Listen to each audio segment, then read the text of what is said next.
Assalamualaikum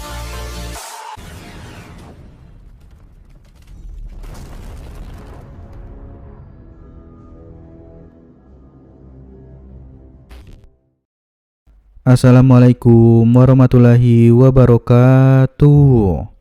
Kali ini Mimin akan membahas komik baru yang berjudul Mengambil Alih Akademi dengan Bermodalkan Sebuah Pisau. Komik ini bergenre action, drama, fantasi, dan juga school life. Dan tidak perlu berlama-lama lagi, mari saja kita mulai ceritanya. Setelah duduk di sisi Gyoma, Saki sama sekali tidak memperdulikan apapun lagi dan hanya menikmati makanan kesukaannya. Gyoma juga sempat bingung dengan hal ini sehingga dia mengelakkan nafasnya. Namun Saki bertanya, kenapa pria itu tidak memakan makanan pemberian dirinya? Atau apakah mungkin jika Gyoma tidak mau menerima kebaikan dari dirinya?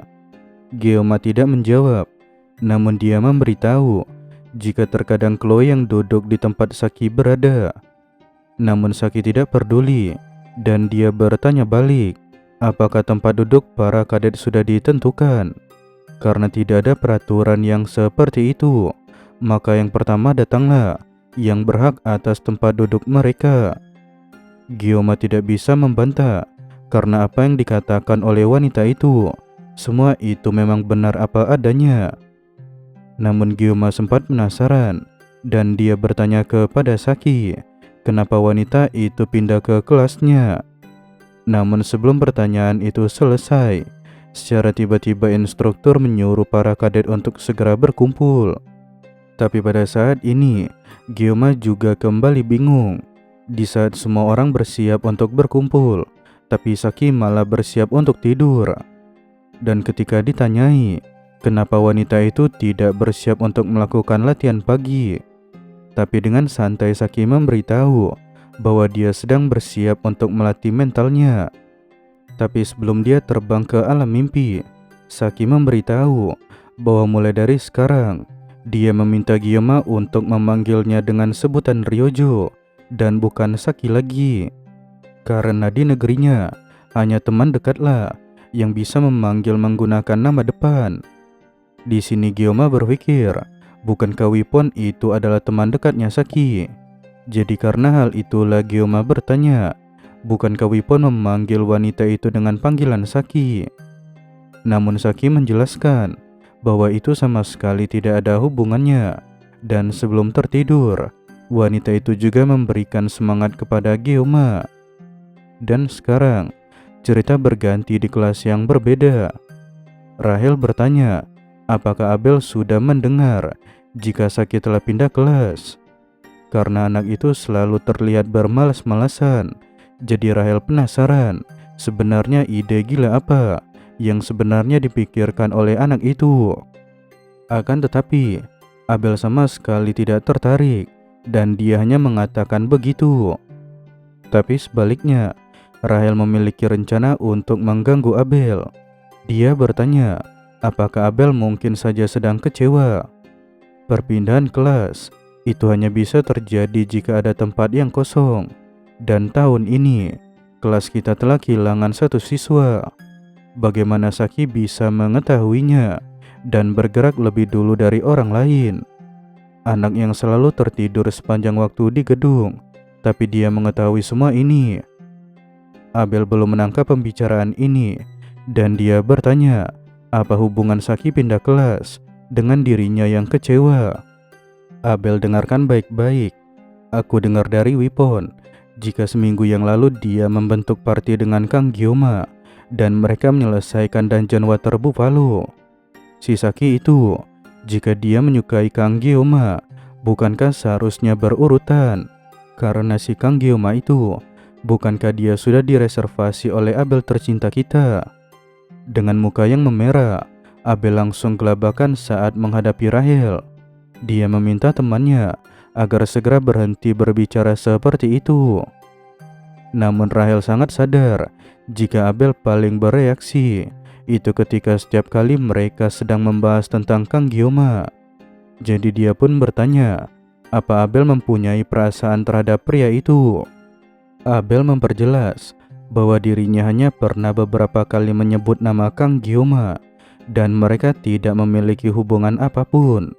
Dan dia sangat menghargai jika Rahel berhenti membuat asumsi yang aneh. Tapi Rahel juga serius. Dia memperingatkan Abel bahwa berbohong kepada orang lain itu berbeda dengan berbohong kepada diri sendiri, karena itu bukanlah hal yang bagus. Dan dia meminta temannya untuk memikirkan dampak panjang dari sifat yang seperti itu. Sesaat setelahnya, Abel pun mengingat kejadian yang sebelumnya. Siegfried memberitahu bahwa dirinya akan menjadi instruktur sementara di akademi. Namun Abel protes akan hal itu. Dia meminta kakeknya untuk tidak mengikuti dirinya, karena hanya dengan berdiri saja, dirinya sudah menarik perhatian banyak orang. Tapi Siegfried menjelaskan bahwa dirinya akan bertanggung jawab terhadap murid khusus tahun pertama. Namun hal ini membuat Abel bingung, sehingga Siegfried kembali mengingatkan apakah cucunya sudah lupa jika ini adalah permintaannya sendiri sewaktu UTS berlangsung. Dia juga meminta cucunya agar tidak perlu khawatir karena mereka tidak akan sering bertemu. Tapi Abel mengetahuinya.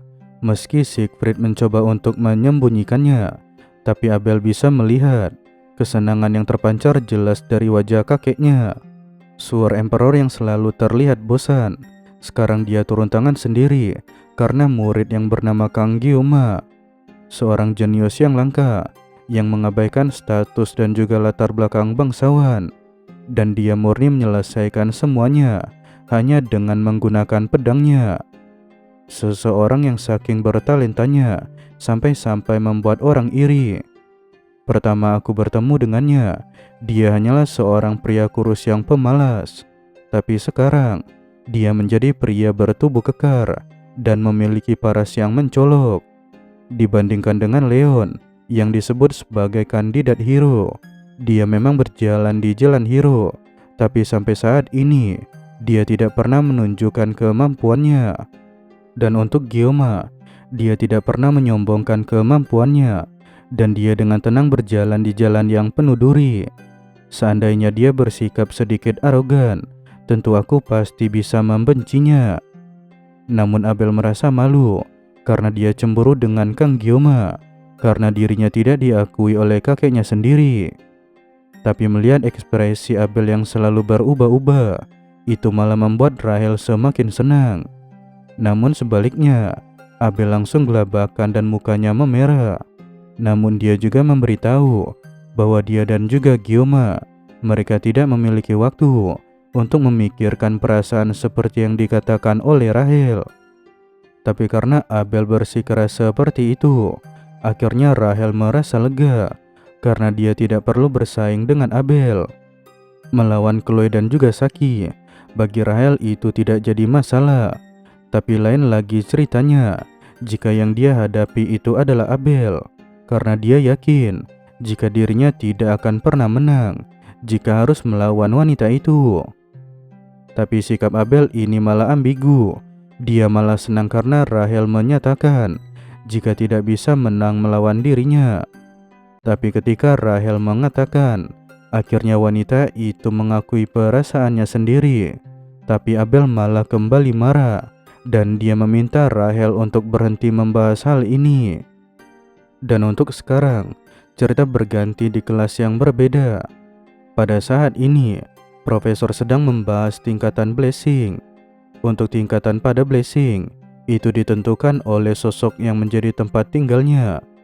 Dimulai dari yang terendah, yaitu personal spirit, guardian spirit, spirit yang tertinggi, yaitu heroic spirit. Namun di tengah-tengah pembelajaran, Saki sama sekali tidak peduli, dan dia melanjutkan mimpi indahnya. Meski sesaat dia terbangun, karena ada seorang siswa yang bertanya. Namun setelah itu Saki melanjutkan tidurnya. Akan tetapi, profesor pun tidak berani menegur wanita itu. Sudah 2 hari berlalu semenjak Saki pindah. Namun sampai saat ini, Gyoma masih belum tahu alasannya. Wanita itu tidur seharian, sehingga Gyoma tidak bisa berbicara dengannya. Namun dia juga sangat bersyukur karena sekarang Chloe tidak ada di sana. Karena dia tidak tahu nantinya apa yang akan terjadi jika Chloe melihat semua ini. Namun dia juga berterima kasih kepada Ryojo karena wanita itu yang telah mengurus semua masalah di Dungeon Buffalo. Profesor menjelaskan jika para kadet di sini pasti memiliki blessing personal class. Namun dia juga menegaskan bahwa tidak perlu khawatir karena blessing personal class bisa seefektif guardian class. Dan terlebih lagi, blessing spirit class sangat langka di dunia ini. Tapi ada seorang kadet yang penasaran, bagaimana dengan heroic class? Apakah ada yang memilikinya? Profesor menjelaskan bahwa untuk heroic class sendiri bisa dikatakan jika mereka hanyalah legenda. Dalam sejarah umat manusia, orang pertama yang bisa menggunakan blessing tersebut yaitu founding hero, yaitu Valor Zhao Queen. Namun di era modern ini, Profesor mengatakan jika ada satu orang lagi. Akan tetapi, dia tidak menyebutkan nama orangnya. Namun sesaat setelah kelas berakhir, Gyoma mengajukan sebuah pertanyaan. Dia bertanya apakah maksud dari kata "Semoga berkah para dewa menyertaimu". Jadi setiap Gyoma mengaktifkan blessing sword god miliknya, kata-kata tersebut selalu diucapkan. Saki yang awalnya tertidur, seketika dia terbangun karena pertanyaan itu. Bahkan Profesor sempat terdiam, namun dia juga menjelaskan bahwa terdapat kontradiksi di dalam kalimat tersebut. Karena pada saat ini, sama sekali tidak ada dewa yang tersisa di dunia ini. Namun Profesor senang karena Gyoma haus akan pengetahuan, dan dia menawarkan Gyoma untuk berkunjung ke lab penelitiannya jika masih ada yang ingin ditanyakan lagi. Sesaat setelah Profesor pergi dari ruangan, Ryojo malah tertawa sembari menghadap pria itu. Akan tetapi, karena Ryojo yang lagi-lagi tertidur tepat di depannya, itu malah membuat Gyoma merasa mengantuk dan mengikuti kelakuan temannya. Namun sesaat setelah dia memejamkan matanya, secara tiba-tiba sistem menyapa Kang Gyoma. Dan di dalam sebuah dunia yang berbeda, secara tiba-tiba sistem memberitahu bahwa GM ingin bertemu dengan Gyoma. Dan cerita pun berakhir. Untuk komik Kang Gyoma, kemungkinan akan Mimin upload 1 minggu sekali jika translatean bahasa Indonesianya lancar. Dan terima kasih atas perhatian kalian semua. Wassalamualaikum warahmatullahi wabarakatuh.